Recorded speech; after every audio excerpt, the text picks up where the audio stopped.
नमस्कार दोस्त, मैं विकास विश्वकर्मा आप सबका स्वागत करता हूं विकास स्टडी पॉइंट में। दोस्तों, इस वीडियो में हम बात करने वाले हैं अपना कार्टून। क्योंकि आपको पता है मैंने आप लोग को मैथ वर्क तो करा दिया है। अब हम बात करेंगे यहाँ पे कार्टून और इसी के साथ ये सिलेबस अपना हो जाएगा ओवर। क्योंकि ऐसे वन का जितनी भी चीजें हैं वो मैंने आप लोग को करवा दिया है। जो जो कार्टून इंपॉर्टेंट है सिर्फ उन्हीं चीजों को मैं करवाऊंगा इसमें। साथ ही साथ मैं बता दूं, जिन बच्चों ने मैप नहीं देखा है कृपया करके जाइए और पहले मैप देख लीजिए, क्योंकि वो भी 5 नंबर में आता है और एक कार्टून भी 5 नंबर में आता है। ठीक है, तो इस वीडियो को कंप्लीट करने के बाद भी जा सकते हैं। अच्छा, साथ ही साथ जिन बच्चों को नोट्स चाहिए तो आप सबको पता है विकास स्टडी पॉइंट का जो ऐप है आपको वहां पे मिल जाता है। अदरवाइज 7011912793 पर मैसेज करके उस चीजों को पा सकते हैं। चलिए अब हम बात करते हैं। ये जो पहला है कार्टून, ये इन चीज़ों को हम नहीं पढ़ रहे हैं इसलिए क्योंकि ये पहले चैप्टर से है। बट ये है क्या, वो चीज़ को मैं समझा देता हूँ। ये वो सिचुएशन है जिस टाइम पे अमेरिका में जापान के 2 शहरों पे हिरोशिमा और नागासाकी पर बम गिराया था। ये उस टाइम का चीज़ है। ठीक है, तो आपसे इसमें अगर आता भी है तो क्वेश्चन कैसे पूछा जा सकता है, तो क्वेश्चन पूछा जा सकता है कि ये हिरोशिमा नागासाकी पर कब बम गिराया गया। तो आप सबको पता है 9 अगस्त और 6 अगस्त 1945 को गिराया गया था। इस तरीके की चीजें हैं। अब हम बात कर लेते हैं जो अपना कार्टून जो आने वाला है। तो जो मोस्ट इंपॉर्टेंट है सिर्फ उन्हीं कार्टूनों को मैं बताऊंगा, अदरवाइज नहीं बताऊंगा। ठीक है, तो ये कार्टून इंपॉर्टेंट है। तो यहाँ पे देखिए एक इमेज है जिसमें दिखाया गया है कि ये एक व्यक्ति है, इसके साथ इसकी मतलब कोई रिलेशन में, चाहे कुछ भी हो सकता है, वाइफ समझ लो एक तरीके से। और इसका जो हैंड है, ये देखिए हाथ जो जा रहा है, यानी कि ये यहाँ पे एक दूसरा देश है, इसके साथ भी संबंध इसका बना हुआ है। अब इस चीज को बनाने का मतलब क्या है, इस चीज को समझते हैं। सबसे पहली चीज, आपसे कैसे क्वेश्चन पूछे जा सकते हैं कि ये व्यक्ति कौन है, ये लेडीज कौन है और ये व्यक्ति कौन है। तो पहला बात करूं, इस व्यक्ति को अगर जानना है आपको कौन है तो इसके जेब पे देखिए लिखा हुआ है USSR। साथ ही साथ इसके बेल्ट पे देखो क्या लिखा है USA। तो इसका मतलब क्या हुआ, देखने से USSR हम किसको कहते हैं, ये हम कहते हैं सोवियत संघ को। और साथ ही साथ बात करूं तो यहाँ पे USA हम किसको कहते हैं, ये कहते हैं अमेरिका को। ठीक है, अब हम बात करते हैं, ये देखने से प्रतीत हो रहा है कि ये है चीन। तो इस तरीके से हमने इस क्वेश्चन को देख लिया कि ये व्यक्ति कौन है, ये लेडी कौन है और ये व्यक्ति कौन है। अब हम यहाँ पे बात करते हैं कि आखिर इस चित्र को बनाया किसने है। तो यहाँ पे देखिए नाम लिखा हुआ है, क्या लिखा है, KUTTY। क्या लिखा है, KUTTY, यानी कि कुट्टी। इसका मतलब क्या हुआ, इसका मतलब यही है कि ये जो कुट्टी लिखा हुआ है तो इसका मतलब यही है कि इस चीज को बनाने का जो बनाने वाला है उसका नाम है कुट्टी। ठीक है, अब देखते हैं क्वेश्चन किस टाइप्स का पूछता है। तो पहला क्वेश्चन क्या पूछा है, उपयुक्त कार्टून किस कार्टूनिस्ट ने बनाया है। तो किसने बनाया है, भारतीय कार्टूनिस्ट कुट्टी ने इस चीज को बनाया है। दूसरा क्वेश्चन बात कर लेते हैं, इस कार्टून में किस किस देशों के नेताओं को दिखाया गया है। तो सोवियत संघ को, अमेरिका को, चीन को। नेक्स्ट बात कर लेते हैं, यह कार्टून किस काल को दर्शा रहा है। तो यह कार्टून शीत युद्ध के टाइम को दर्शा रहा है।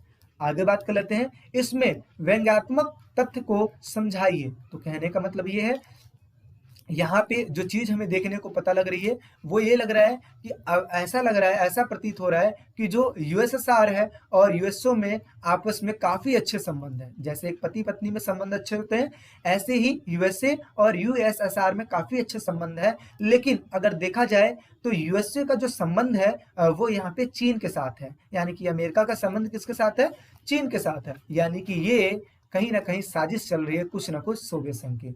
और आपको पता है शीत युद्ध के समय में सोवियत संघ चाहता था अमेरिका को पीछे करना, अमेरिका चाहता था सोवियत संघ को पीछे करना, लेकिन आपस में टक्कर नहीं ले रहे हैं, आपस में संबंध बहुत अच्छे बना रखे थे। लेकिन फिर भी कहीं ना कहीं इनके दिमाग में चल रहा था कि इनको हमें नीचे करना है। ये चाहता था इसको नीचे करना, ये चाहता था इसको नीचे करना। तो इस तरीके की चीजें हैं। ठीक है, तो पहला क्वेश्चन का इस तरीके से आंसर है। आगे समझते हैं दूसरा क्वेश्चन। ये क्वेश्चन मोस्ट इंपॉर्टेंट है, इसके चांसेस कुछ ज्यादा ही है। और ये वो टाइम है जिस टाइम पे कुवैत को छुड़ाने के लिए प्रथम खाड़ी युद्ध हुआ था। और आपको पता है प्रथम खाड़ी युद्ध 1990 में हुआ था, 1990 से 1991 के बीच में हुआ था। और इस टाइम पे क्या हुआ था, 34 मुल्कों की सेना गई थी कुवैत को छुड़ाने के लिए। जिन बच्चे ने चैप्टर नहीं देखा है प्लेलिस्ट में जाइए और वहां पे चीजें मिल जाएगी। तो 34 मुल्कों की सेना गई थी छुड़ाने के लिए, जिसमें लगभग सेनाएं अगर मैं बात करूं तो 6,60,000 के पास सेना गई थी छुड़ाने के लिए, जिसमें से 75% जो सेना थी वो थी अमेरिका की। ठीक है, साथ ही साथ अगर कहा जाए तो 34 मुल्कों को एज अ वर्दी पे लगे हुए नाम की तरह इसलिए दिखाया गया था क्योंकि नाम के लिए दूसरे देशों ने आक्रमण किया था, लेकिन एक्चुअल में अगर देखा जाए तो आक्रमण किसने किया था? अमेरिका ने किया था। क्यों किया था? इसलिए किया था ताकि वो इराक पर भी अपना दबदबा बनाकर रखे। इस वजह से इस वर्दी पर सारे देशों का नाम लिखा हुआ, लेकिन एक्चुअल में हमला कौन कर रहा है? वो अमेरिका कर रहा है। इस इमेज को देखकर पता लगता है। तो आखिर हमें ऐसे कैसे पता लगा? तो ये जो झंडा लगा हुआ है ये है अमेरिका का। तो जो जिस देश का झंडा लगा होता है तो उसका मतलब वही होता है कि वो देश, उसी देश का पावर ज्यादा है। तो आप देख लेते हैं किस टाइप्स के क्वेश्चन पूछे जा सकते हैं। तो देखिए लिखा है उपयुक्त कार्टून में क्या विशेष है? तो विशेष यही है कि इसमें जो फौज की जो वर्दी है इस पे विभिन्न देशों के नाम लिखे हुए, यानी कि फौजी ने विश्व के नक्शे वाली वर्दी को पहन रखा है। आगे बात करते हैं, फौजी कौन से देश का है? ये जानकारी कैसे मिलती है? तो फौजी अमेरिका का है, जो कि अमेरिका के झंडे से स्पष्ट होता है, जो कि हम अमेरिका के झंडे से पता लगा सकते हैं। नेक्स्ट बात कर लेते हैं, यहाँ पे अगर कहा जाए तो ये देखिए अपना ये है झंडा और ये भी है झंडा। तो अगर इस चीज के झंडे की बात किया जाए तो आप सबको पता है, मैंने बताया था यूरोप का ये झंडा है, यूरोप। ठीक है, या आप ये लिख लो यूरोप, या फिर यहाँ पे लिख लो यूरोपीय संघ, यूरोपीय संघ का ये यूरोपीय संघ का झंडा है, और ये है आसियान का झंडा। और आप सबको पता है यूरोपीय संघ में ये जो 12 जो स्टार्स बने हुए हैं, इसका मतलब ये होता है ये 12 देशों का प्रतीक है। साथ ही साथ बात करें आसियान के झंडे में तो ये धान की 10 बालियों की तरह दिखाई दे रहा है। ठीक है, इसके साथ साथ यहाँ पे एक सर्कल बना हुआ है जो कि एकता का प्रतीक है। यहाँ पे ये भी देखिए एक सर्कल में ही बने हुए हैं, ये भी एक प्रकार का एकता का प्रतीक है। अब देख लेते हैं क्वेश्चन किस हिसाब से पूछेगा। तो उपयुक्त दोनों प्रतीक चिन्ह कौन कौन से देश से है? तो पहला है ये झंडा यूरोपीय संघ से है, दूसरा है आसियान से है। ठीक है, आगे बात कर लेते हैं, यूरोपीय संघ के झंडे के 12 सितारे तथा आसियान के प्रतीक चिन्ह में वृत्त धान की 10 बालियां किस प्रतीक के हैं, मतलब किस चीज का प्रतीक है? तो यहाँ पे देखिए लिखा है यूरोपीय संघ के झंडे के 12 सितारे एक वृत्त की आकृति में है कि नहीं है? एक वृत्त जैसा बना हुआ है। आगे 12 का अंक यूरोपीय में पूर्णता, समग्रता, एकता का प्रतीक माना जाता है, और यह घेरा यूरोपीय देशों की एकता, आपसी बद्धता का प्रतीक है। इसके साथ साथ बात कर लेते हैं इस झंडे के बारे में। तो दूसरे चित्र में धान की 10 बालियां दक्षिण पूर्वी एशिया के 10 देशों का प्रतीक है, जो आपस में मित्रता, एकता के धागे में बंधे हुए हैं, जो कि एकता का प्रतीक है, यानी कि जो वृत्त बना हुआ है ये एकता का प्रतीक है। ठीक है, अब हम बात कर लेते हैं नेक्स्ट। अगला देख लीजिए, यहाँ पे अगर मैं आपको बता दूं तो आसियान के जो 10 देश हैं इसमें से जो 5 देश हैं ये आपको याद होना ही चाहिए कि 5 ऐसे कौन से देश हैं जिसने आसियान की स्थापना की थी। तो Indonesia, Malaysia, Singapore, Philippines, Thailand. इस चीज की आगे में अगर बात करें तो आगे चल के 5 देश और जुड़ गए थे, वियतनाम, म्यांमार, लाओस, कंबोडिया और दारुसलाम। ठीक है, तो अगर टाइम हो, ठीक है, और आप देख सकते हैं तो इन 5 देशों को जरूर देख लेना कि मैप में कौन कौन सी जगह है। ठीक है, नेक्स्ट बात कर लेते हैं, अदरवाइज इसको याद जरूर कर लेना क्योंकि ऐसे क्वेश्चन 2 नंबर में पूछे जा सकते हैं। नेक्स्ट बात कर लेते हैं, आगे देखते हैं। ये देखिए दीवार बनी हुई है, ये दीवार बेसिकली चीन की दीवार है और ड्रैगन वहां का प्रतीक है। ठीक है, और ये व्यक्ति आगे खड़ा है, ये है अमेरिका। तो अब इस चीज को देखते हैं, यानी कि ड्रैगन इतनी तेजी से क्यों आते हुए दिखाई दे रहा है? इसका मतलब यह है कि जो चीन बहुत ही तेजी से जो विकास कर रहा है उस चीज को दर्शा रहा है। तो पहला क्वेश्चन क्या लिखा है, उपयुक्त कार्टून किस देश से संबंधित है? अपने उत्तर का कारण बताइए। तो लिखा है उपयुक्त कारण चीन से संबंधित है, चीन की विशाल दीवार, ड्रैगन, दोनों के चित्र इस उत्तर का महत्वपूर्ण उदाहरण है। ये दोनों प्रतीक चीन के ही हैं। चीन की विश्व में आर्थिक वृद्धि रेल आगे से बढ़ती जा रही है। आर्थिक वृद्धि रेल की तरह क्यों? क्योंकि जैसे रेल स्पीड में चलती है वैसे ही चीन भी बहुत ही तेजी से अपना वृद्धि कर रहा है। ठीक है, एक चीज मैं और बता दूं, जिन बच्चों को इसका पीडीएफ चाहिए डिस्क्रिप्शन में ही लिंक मैं दे दूंगा, आप वहीं से डाउनलोड कर लीजिएगा। व्हाट्सएप पे मैसेज करने की जरूरत नहीं है इन चीज़ों के लिए, क्यों आप वहीं से ले लीजिएगा, क्योंकि व्हाट्सएप पे बहुत सारे बच्चे मैसेज कर देते हैं तो वहाँ पे देख पाना थोड़ा सा मुश्किल हो जाता है। ठीक है, आगे बात कर लेते हैं। आगे लिखा है कि किन दोनों चीन की विशाल दीवार तथा ड्रैगन की चित्र का प्रयोग कार्टूनिस्ट ने क्यों किया है। अब देखिए इन दोनों को मतलब ये जो है और इसका ये जो कार्टूनिस्ट है जो इस चीज को बनाया है, इन्होंने इस चीज को इस तरीके से क्यों दिखा रखा है। तो देखिए क्या लिखा है, इन दोनों का प्रयोग कार्टूनिस्ट ने चीन की आर्थिक विकास को दर्शाने के लिए किया है। साथ ही साथ आगे बढ़ते हैं तो देखिए क्या लिखा है, चीन विश्व में बहुत ही तेजी से उन्नति कर रहा है जिसकी वजह से उसका प्रभुत्व बढ़ रहा है। और साथ ही साथ बात करते हैं तो ये व्यक्ति कौन है, तो देखिए लिखा है अमेरिका के वर्चस्व का प्रतीक है। ठीक है, तो इस तरीके से आप इस कार्टून को भी कर लोगे। नेक्स्ट बात कर लेते हैं, आगे देखते हैं। ये वो स्थिति है, हालांकि ये तो क्वेश्चन पूछेगा नहीं बट कोई नहीं, एक बार मैं चीज समझा देता हूँ। ये वो स्थिति है 1991 की स्थिति है जिस टाइम पे हमारी अर्थव्यवस्था थोड़ी सी गड़बड़ हो गई थी। तो उस टाइम पे मनमोहन सिंह ने क्या किया था, पूरब चलो की नीति निकाला था। इसका मतलब क्या है कि पूरब के देशों के साथ प्रतिस्पर्धा जो है, कंपटीशन करना छोड़ दो, उनके साथ साथ जितना व्यापार हो पाए उनके साथ उतना ही व्यापार करो। ठीक है, तो यहाँ पे देखिए लिखा भी है प्रतिस्पर्धा के बारे में। ठीक है, हमें इसकी आदत डालनी ही होगी। आगे लिखा है पूर्वी एशिया के देश, इसका मतलब यही है कि हमें जितना संभव हो पाए उन देशों के साथ संबंध बना के रखना है जो कि गरीब हैं, क्योंकि उनको भी लेकर चलना है और साथ ही साथ जितना हो सके हम आपस में व्यापार करें। तो देखिए क्या लिखा है, और पूर्वी एशिया के साथ इन्होंने संबंध बनाने के ज्यादा जोर दिया था, जैसे आसियान के देशों के साथ, चीन के देशों के साथ, जापान के देशों के साथ, दक्षिणी कोरिया के जैसे देशों के साथ इन्होंने संबंध बनाने का ज्यादा जोर दिया था। तो पूरब चलो की नीति उन्होंने 1991 में लेके आए थे।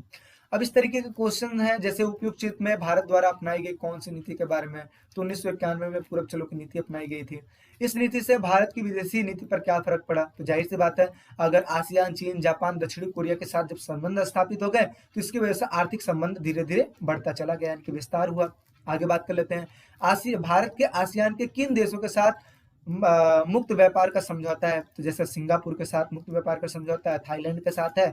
और ये जाहिर सी बात है ये इस वजह से ताकि हम व्यापार को बढ़ावा दे पाए। आगे इस कार्टून में प्रधानमंत्री श्री मनमोहन सिंह जी किस बात की आदत डालने को कह रहे हैं, तो किस चीज का आदत डालने को कह रहे हैं, तो ये है, इसमें लिखा है कि हमें प्रतिस्पर्धा जो है, यानी कि जो प्रतिस्पर्धा है, ये प्रतिस्पर्धा है, कंपटीशन है, इसको हमें हटा देना चाहिए। प्रतिस्पर्धा हमें नहीं करनी है बल्कि जितना हो सके उतना हमें व्यापार करना चाहिए। आगे देखिए क्या लिखा है, आसियान का निवेश, श्रम और सेवा के मामले में मुक्त व्यापार क्षेत्र बनाने के प्रयत्न में कौन से बड़े इस ओर आकर्षित हो रहे हैं। मतलब क्या है कि तो कौन कौन से जैसे जो बड़े देश हैं वो कौन कौन से आकर्षित हो रहे हैं, तो भारत और अमेरिका, चीन जैसे जो देश हैं ये आकर्षित हो रहे हैं, खासकर मुक्त व्यापार में। इससे व्यापार में काफी इजाफा मिलता है। नेक्स्ट बात कर लेते हैं, आगे समझते हैं। यहाँ पे दो व्यक्ति हैं, माओ की लाल किताब, यानी कि ये लाल किताब है, और ये है हूं की पूंजीपस्त लाल टाई। इसका मतलब क्या हुआ, ये जो किताब है ये है पूंजीवाद। और आपको पता है स्टार्टिंग में जो चीन था वो साम्यवाद को अपना रखा था, लेकिन आगे चल के उसने पूंजीवाद को अपना लिया। तो इसमें दिखा रहा है कि ये जो व्यक्ति है इस पूंजीवाद को देख रहा है और इसमें ये लाल टाई के रूप में इसके गले में लगा हुआ है। तो इसका मतलब ये हुआ कि चीन ने साम्यवादी के साथ साथ पूंजीवाद को भी अपना लिया है। और इस साइकिल को भी आप देख के ये आइडिया लगा सकते हो, जैसे ये चीन है, यहाँ पे ये और ये एक डॉलर का सिंबल है और ये सोवियत संघ के देशों का सिंबल है। तो इसका मतलब क्या हुआ कि साम्यवादी अर्थव्यवस्था को अपना रखा है और पूंजीवादी अर्थव्यवस्था को भी अपना रखा है। और कब अपनाया, ओपन डोर की नीति 1978 में अपनाया, जिसकी वजह से बहुत ही तेजी से तरक्की कर रहा है। तो क्वेश्चन कैसे पूछे जा सकते हैं, उपयुक्त दोनों कार्टून किस देश से संबंधित है, तो चीन से संबंधित है। आगे कार्टून में लाल किताब तथा लाल टाई क्या दर्शा रहा है, तो इसका मतलब होता है कि कार्टून में जो लाल किताब है, लाल किताब चीन की साम्यवादी, यानी कि ये जो चीज है, यहाँ पे एक चीज है, ये जो लाल किताब है ये है साम्यवादी। स्टार्टिंग में जो चल रहा था साम्यवादी चल रहा था और आगे चल के ये किस चीज में कन्वर्ट हो गया, ये पूंजीवाद में कन्वर्ट हो गया। तो देखिए क्या लिखा है, माओ की लाल किताब चीन की साम्यवादी नीति को दर्शा रहा है। साथ ही साथ बात करें तो लाल जो टाई है चीन की विचारधारा में परिवर्तन को दर्शा रहा है, यानी कि पूंजीवाद के समर्थन में एक बड़ा कदम। स्टार्टिंग में साम्यवादी चल रहा था और फिर क्या आ गया, पूंजीवादी चल रहा था। ठीक है, आगे समझते हैं, आगे देख लेते हैं। अगला लिखा है कि कार्टून में साइकिल के दोनों पहियों पर साम्यवाद का प्रतीक चिन्ह और डॉलर क्यों दिखाया गया है। तो ये इस वजह से दिखाया गया है ताकि चीन अब जो विकास कर रहा है, जो तेजी से विकास कर रहा है, ये दोनों ओर से कर रहा है, चाहे वो साम्यवादी हो चाहे वो पूंजीवादी है। तो यही उस चीज में लिखा हुआ है। आगे समझते हैं कि दोनों कार्टून किस रूप में बदलाव का प्रतीक है। तो जाहिर सी बात है बदलाव का प्रतीक है ही। पहले क्या था, साम्यवाद था, और फिर क्या आ गया यहाँ पे पूंजीवाद आ गया, यानी कि दोनों आ गया। तो इस चीजों का प्रतीक यानी कि चीन का दोहरेपन का प्रतीक है। नेक्स्ट बात कर लेते हैं।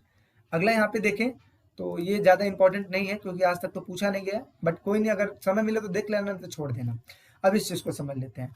यहाँ पे देखिए ये खासकर ये पाकिस्तान का है, और आप सबको पता है कि पाकिस्तान में सैनिक तानाशाह है, और फिर कभी कभी वहां पे लोकतंत्र भी स्थापित हो जा रहा है।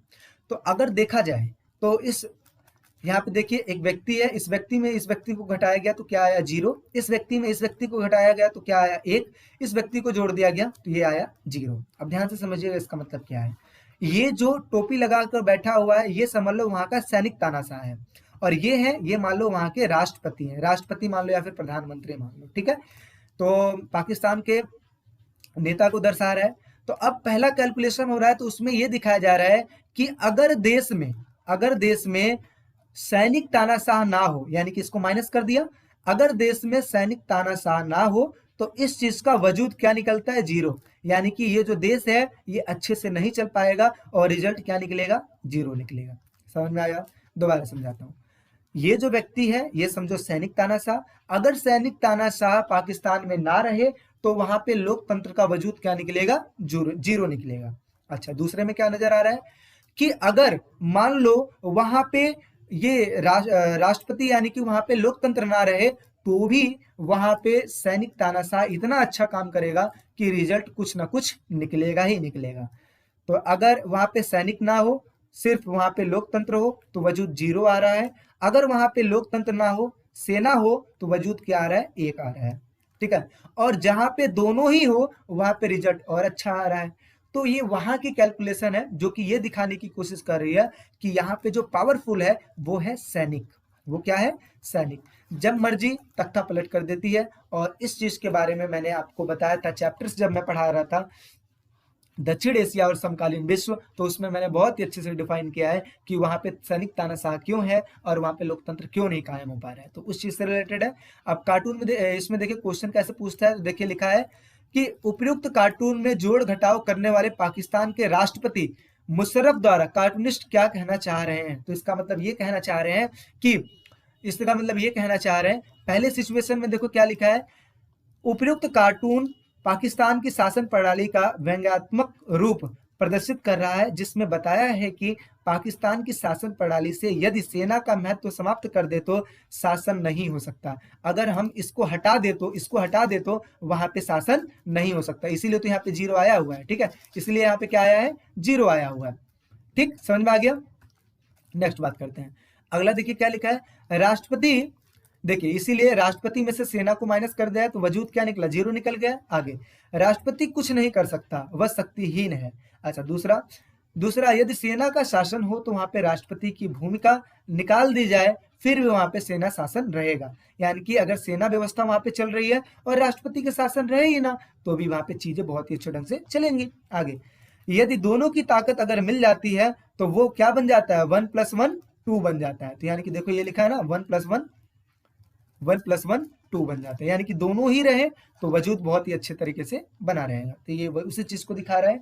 आगे, सेना के जनरल व राष्ट्रपति की भूमिका को ही कार्टून में इंगित क्यों किया गया है, ये किस चीज का संकेत दे रहा है। देखिए, सेना के जनरल व राष्ट्रपति लोकतंत्र की मजबूती न होने का प्रतीक दिखाई दे रहा है, क्योंकि वहां पे लोकतंत्र का वजूद है ही नहीं, सैनिक तानाशाह का वजूद है। आगे, चूंकि सेना के जनरल कई बार स्वयं को राष्ट्रपति पद के लिए चुनाव को लोकतांत्रिक रूप से रूप देने के लिए स्वयं निर्वाचित करवा लेते हैं, इससे ये पता लगता है कि पाकिस्तान सेना के बिना कुछ नहीं है और वहां पे सैनिक शासन ही अंतिम विकल्प है। अगर कहा जाए पाकिस्तान में तो बिना सेना के वहां पे राष्ट्रपति का कोई वजूद नहीं है।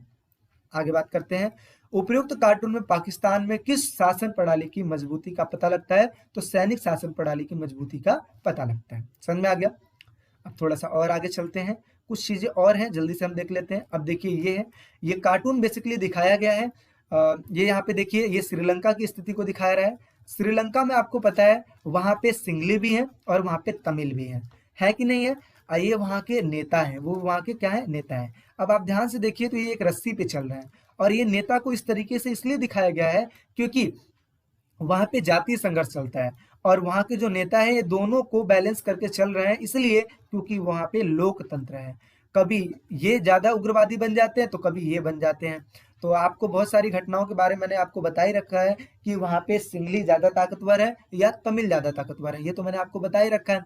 तो ये उसी चीज के ऊपर है, वहाँ के जो नेता है इन दोनों को, यानी कि इन दोनों जातियों को बैलेंस करके लेकर चल रहे हैं। देखिए, उपयुक्त कार्टून कौन से देश की समस्या की तस्वीर प्रकट कर रहा है, तो उपयुक्त कार्टून श्रीलंका के लोकतांत्रिक देश में तमिल उग्रवादी तथा सिंगली कट्टरपंथी की समस्या को प्रकट कर रहा है। दूसरा बात कर लेते हैं। आगे लिखा है कि चित्र में शेर और बाघ को किस रूप में तथा क्यों दर्शाया गया है, उन्हें संभालते हुए शासक को रस्सी पर क्यों चढ़ा दिया गया है। तो देखिए क्या लिखा है, बाघ तमिल उग्रवादी संगठन है। क्या है बाघ, बाघ किस चीज का है, तमिल उग्रवादी संगठन है। तथा सिंह जो है, ये देखिए इसको कहते हैं बाघ, इसको कहते हैं सिंह। तो देखिए क्या लिखा है, बाघ तमिल उग्रवादी संगठन है तथा सिंह सिंगली समर्थन कट्टरपंथी का प्रतीक बताया गया है। शासन के लिए शासक के लिए दोनों को संभाल पाना थोड़ा सा कठिन हो रहा है और यह संकट शासन को दुविधा में डालते हैं और उसे रस्सी की धार से राजनीति में संभालकर दोनों को बराबर संभाल कर चलना पड़ता है। यानी कि कहने का मतलब यह है कि वहां के जो नेता है इनको और इनको दोनों को बैलेंस बनाकर इसलिए लेके चल रहे हैं क्योंकि ये दोनों जातियां वहां की मुख्य जातियां हैं, तो इनको अच्छे से करके ले जाना पड़ता है। आगे, दोनों सक्षम है, बराबर की टक्कर के हैं और सरकारें दोनों में से किसी को भी छूट नहीं दे सकती हैं। उसे बड़े नाप तोल के कदम रखने पड़ते हैं और दोनों के बीच संतुलन, यानी कि इस तरीके से चलना पड़ता है कि सिंगली और तमिलों के बीच में जो तालमेल बिठा रहे हैं। आगे समझते हैं। कार्टून श्रीलंका की कौन सी दुविधा को प्रकट कर रहा है, तो कार्टून श्रीलंका की शांति वार्ताओं में होने वाली दुविधा को प्रकट कर रहा है। चूंकि सिंगली तमिल की समस्या सुलझ नहीं रही है तथा शांति वार्ताएं असफल हो रही हैं, इसलिए उसे दुविधा की किसी बात मानने सिंगली समुदाय की अथवा तमिल, यानी कि कहने का मतलब यह है कि ये जो चीज दिखाई दे रहा है ये कि नेता इसकी बात माने कि नेता इसकी बात माने, तो इस वजह से जो नेता है इन दोनों में बैलेंस बना रहा है, इसकी भी मानता है और इसकी भी मानता है और रोकता दोनों को है। लड़ाई मत करो और बैलेंस बना के रखो, जिसकी वजह से हमारा देश अच्छे से चल पाएगा। ठीक है, थोड़ा सा और बात कर लेते हैं, ज्यादा कुछ नहीं है। ये देखिए इनके बारे में तो मैंने 5वें चैप्टर में पढ़ाई रखा है। जिन बच्चों को पता है, जो बच्चे नोट्स लिए हैं उनको तो पता ही है कि इन पांचों के बारे में मैंने बता रखा है। अब जल्दी से बता दीजिए ये क्या है, तो ये अंतरराष्ट्रीय मुद्रा कोष, ये किस चीज का सिंबल है, तो ये है विश्व बैंक का सिंबल। ये है WTO जो कि लिखा हुआ है, ये किस चीज का है, तो ये है अंतरराष्ट्रीय आणविक ऊर्जा एजेंसी का है। और ये किस चीज का सिंबल है, तो एमनेस्टी इंटरनेशनल है। तो इनके बारे में मैंने पांचों के बारे में 5वें चैप्टर में, यानी कि वो जो अंतरराष्ट्रीय संगठन है उसके बारे में मैंने जिक्र कर रखा है। तो जो बच्चे नहीं देखे वो देख लें। ये किस चीज का प्रतीक है, तो ये है अमेरिका, जिसके हाथ में यूएनओ भी है और जिसके हाथ में वॉर भी है। यानी कि कहा जाए तो अमेरिका के हाथों में दोनों है, एक तरीके से जस्टिस भी है और एक तरीके से लड़ाई भी है। ठीक है, तो इसका मतलब यही हुआ कि उपयुक्त कार्टून वॉर और यूएन को दोनों हाथ में लिए खड़ा व्यक्ति किस देश का प्रतिनिधित्व कर रहा है। तो ये देखिए, एक हाथ में वॉर तथा दूसरे हाथ में यूएन थामे अमेरिका को दिखाया गया है। दूसरा, ये कार्टून क्या दर्शा रहा है, तो ये यही दर्शा रहा है कि इसके हाथों में लड़ाई करना भी है और इसके हाथों में यूएनओ भी है, इसलिए क्योंकि ये इसके पास सुरक्षा परिषद का स्थायी सदस्य भी है, साथ ही साथ बहुत सारी चीजें जो कि अमेरिका में स्थापित ही है। और इसके अलावा आपने देखा जो 4 ऑपरेशन है, operation desert storm, operation enduring freedom, operation infinite reach, operation Iraqi freedom, ये अमेरिका ने अपने बलबूते पे किया। ठीक है, तो जाहिर सी बात है ये तभी हो पाएगा जब यूएनओ इसके हाथ में, तभी। तो ये इन चीजों का प्रतीक है, एक बार पढ़िएगा समझ में आ जाएगा। जो मैंने बताया वही चीज लिखा है। अतः अमेरिका का वर्चस्व से संयुक्त राष्ट्र संघ भी नहीं बचाया, यानी कि अमेरिका का जो वर्चस्व यूएन में भी दिखाई देने को मिल जाता है। ठीक है, इसके साथ साथ ये अपना पूरा जो कार्टून है वो मैंने ओवर कर दिया है। तो आई होप सो आपको अच्छा लगा होगा। ठीक है, अगर अच्छा लगा है तो वीडियो को लाइक कर दीजिए, शेयर कर दीजिए अपने फ्रेंडों में, और साथ ही साथ चैनल पर नए हैं तो सब्सक्राइब कर लीजिए। ठीक है, बाकी नोट्स वगैरह चाहिए तो इस नंबर पे आप मैसेज कर सकते हैं। मिलते हैं एक नेक्स्ट वीडियो में, अभी के लिए टेक केयर।